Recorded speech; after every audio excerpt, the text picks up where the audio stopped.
my answer is no. You know, people like you tell me I can't go into the woman's bathroom, but I still do it, you bitch.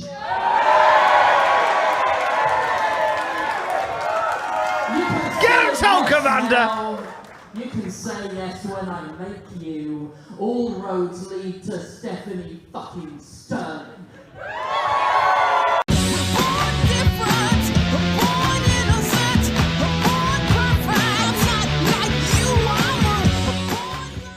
Hello everyone, James Stephanie Sterling here, and you're joining me at the most nautical themed environment we could get to within walking distance that didn't have a padlocked gate.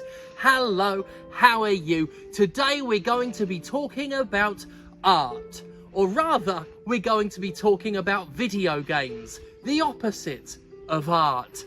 I'm going to be really annoyed if little midges were flying everywhere, but if we keep this bit of the recording, then we've drawn enough attention to it that it's part of the show and we can get away with the little fucking midges flying all in front of the camera. Anyway, welcome. Today on the Jimquisition, we're going to be talking about how, once again, the fan base is fucking exhausting. The fan base is fucking exhausting. The fan base, fucking exhausting. Fucking exhausting. Yes, it's once again time for another fuck-stuffed episode of The Fan Base is fucking exhausting. Yet another blisteringly depressing example of fandoms being fucking awful and stupid and embarrassing for your sick entertainment. In this latest installment, join me as we look at the reaction to Return to Monkey Island, an upcoming sequel to the original Monkey Island games that you'd expect would be cause for celebration among adventure game fans everywhere, but because the fan base is fucking exhausting, it just became yet another excuse for some twats to act like dickheads. So yes, there's a new Monkey Island game in the works, and with creator Ron Gilbert at the helm, the ingredients are there for a lovely excitement pie. And in fairness, there has been quite a few people pleased at the thought of a beloved point-and-click series getting a brand new sequel headed up by Gilbert and positioned as a true follow-up to the original two games. However, there's been one major sticking point so far. A very vocal and very angry portion of the community really doesn't care for how the game looks. Return to Monkey Island undeniably has a distinct art style, and for those who admire the purity of the original pixel look, or perhaps the traditional animation aesthetic of Curse of Monkey Island, it's understandably been a shock to the system. After all, if you're used to this, or this, then this might be a little bit, out there for you. With its wilder, more vivid visual approach, Return to Monkey Island has been compared more to a game like Guacamelee than any of the actual Monkey Island games. It's bold, it's flamboyant, it carries an exaggerated charm that most definitely stands out, and you know what? If I'm personally, absolutely, 100% honest, I don't much care for it. Yeah, if you were expecting me to defend the art style, you're shit out of luck, I'm afraid, because compared to this, all this, I honestly find myself looking at this and feeling underwhelmed. It's not that it's bad, but it absolutely is not for me. I'm not fond of the cardboard cutout style animation, I find the character design striking but hardly expressive, and ultimately it just is not my taste. It's not the kind of art style I particularly dig.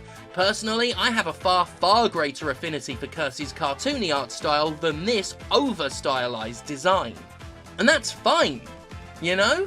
It's absolutely fine to not like an art style. Such shifts can be dramatic, they can be jarring departures, and Lord knows we as a species enjoy the comfort of routine predictability. Hell, some art styles are straight up fucking shit. And you can say that too, like the way Babylon's Fall looks. It looks fucking shit, it's hideous, it's disgusting. What is not fine, however, is the simple refusal to leave it at that. A refusal we fucking see time and time again and leads to the fanbase being fucking exhausting.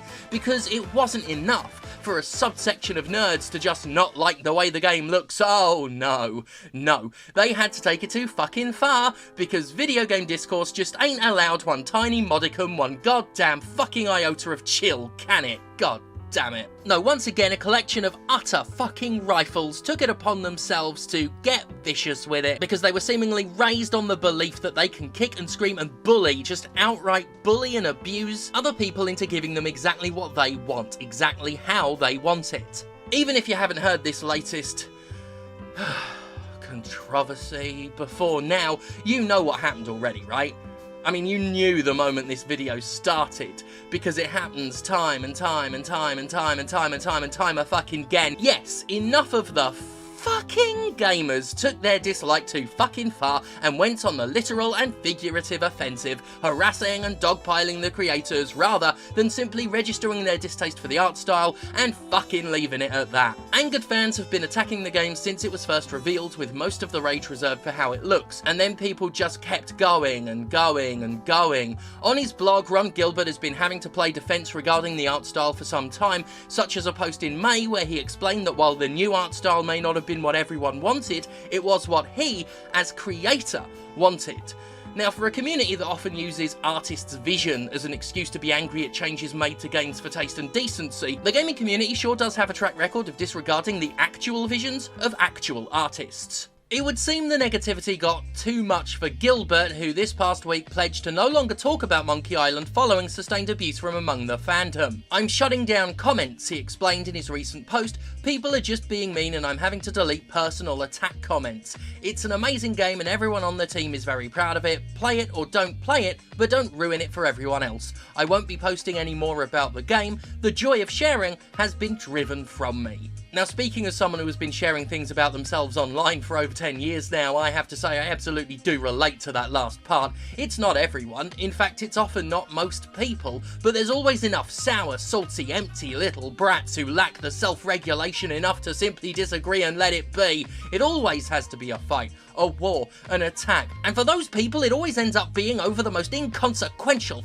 fucking things. I mean, you try and get this level of outrage for the sex abuse that runs rampant in the industry and you get barely a fraction of the indignance. You try and mention the bigotry and the prejudice espoused by those who profit most from these games, or have said games based on their books, and you're told to stop whining. But if a studio like Capcom dares to put Cammy in some long pants, by fucking God will the internet hear about it for months. Oh yeah, I was waiting for a good time to point and laugh at those dummies, but indeed a bunch of wank warriors got absolutely livid at the fact that one of Cammy's outfits isn't a leotard. Cammy with pants, another censored character added to Capcom westernized concept of get rid of iconic stuff to pander, reads one comment, dripping as it does with barely legible outrage and clinging to the usual buzzwords parroted by whimpering status quo warriors. Caving to the woke dipshits, said one anti-woke dipshit, using perhaps the most overused buzzword in right-wing regressive rhetoric. Yes, more overused than SJW, if you can believe it, more overused than cuck. Seriously,